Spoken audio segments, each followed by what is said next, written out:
Thank you for joining us this week on Northwest Quadrant Wealth Management's e-news. So in an effort to not sound like a broken record, because we have over the last year, really because not a lot has changed, markets are essentially where they were a year ago, and a lot of this is going to take some time to play out, as we've been saying all along.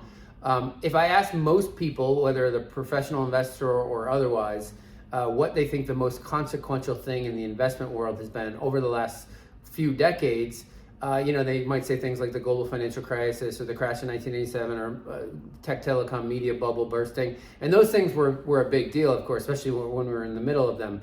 But by far, the most consequential thing, nothing even comes close, is the 2,000 basis point decline in interest rates. If you go back to the early 80s where interest rates were, obviously they came back from, close to 20% down to zero. And that was the tailwind for a lot of risk assets. It was a lot of businesses were formed over that period. There are a lot of businesses that exist today that if interest rates weren't coming down over that period, they wouldn't exist. And so that was by far the biggest impact on the investment landscape over the last 3 decades, was the decline in interest rates. And now obviously we've seen a pivot and interest rates have started to move higher. It doesn't mean the investment landscape is dead forever, but certain things, obviously it was a huge tailwind for real estate and companies that were going to earn money in the future, and there's going to be less emphasis on that. And so it doesn't mean we can't make money as investors. It just means your portfolios are probably likely going to change relatively dramatically over the next couple decades, meaning we're going to have probably more exposure to fixed income because we can get a contractual guarantee in the bond market that hasn't really existed for a long period of time. And then we're going to have to own businesses or stocks that have generate lots of free cash flow today. And so that 40-year period was unprecedented in the decline in interest rates that we saw, and we think that's over. And so all of the easy money and the tailwinds that we saw over the last 30 years in real estate and technology businesses, we think that's come to an end.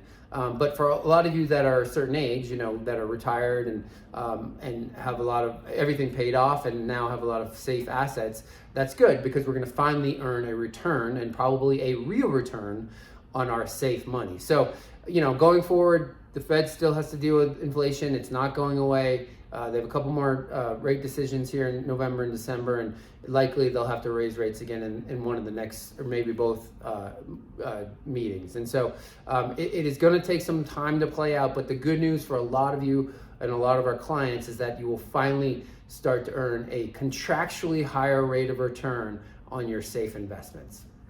The other thing, earnings season kicked off on Friday with the banks reporting. We get into the thick of earnings season here this Wednesday with some of the market darlings, but surprise, surprise, earnings are beating to the upside pretty dramatically. It ties into our theme about duration pretty well, which is, the consumer hasn't really felt the stretch of higher rates, or at least they're now this is the first initial blush where we'll get to see some of the big consumer and discretionary names, whether or not those big ticket purchase items are declining in sales volumes. And based on the leading economic indicators, they certainly are. But the idea is that, interest rate increases usually take about 18 months to work themselves into the economy. If you'll think back where we were last July was really the first time the Fed started moving rates at a big clip, 3/4 of a percentage point at a time for 3 meetings in a row, starting in July of 2022 through November of 2022. So we're almost to the point of where 2.5% of interest rate increases happen in around 4 months. And 6 months from now is really when the effect of those interest rate increases are going to be felt.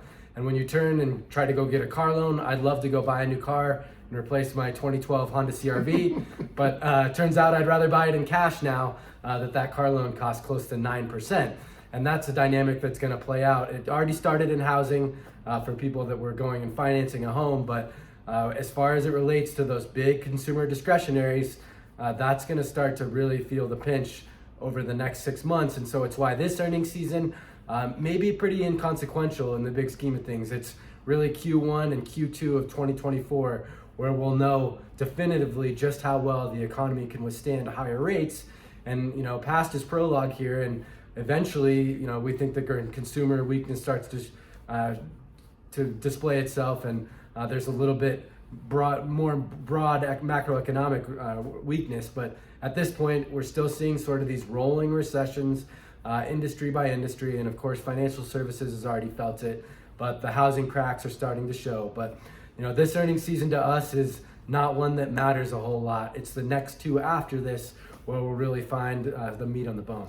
So the economy can withstand higher interest rates. If you remember back in the late 90s, interest rates are where they were, now is where they were then. And obviously the economy was growing at 6.5%. So it's just the move in interest rates, the velocity of increases is why the economy is feeling it. But the U.S. economy can withstand rates where they are now and has historically weathered that very well. And actually they could be higher and the economy could still chug along. It's just going to be different asset classes that are going to matter. And that's why you have us managing your money. So as always, if you have any questions about your situation or your account, you can give us a call at the office, 800-743-0988, or you can email either one of us, Josh or Tyler, at northwestquadrantwealth.com.